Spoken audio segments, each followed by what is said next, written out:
Let's review our posture. Find your hip bones. Make sure your feet are directly beneath them. This is the distance you want between your feet for your body.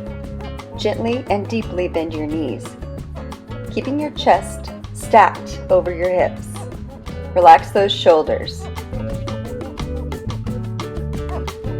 Dispense your weight evenly on your feet. Practice relaxing into this posture, especially if you're new to World Fusion or belly dance. And hydrate. It's good to warm up before dancing. I suggest doing squats. You can add your arms to this, shoulder rolls, and side reaches. You'll want to cool down after dancing with some stretches.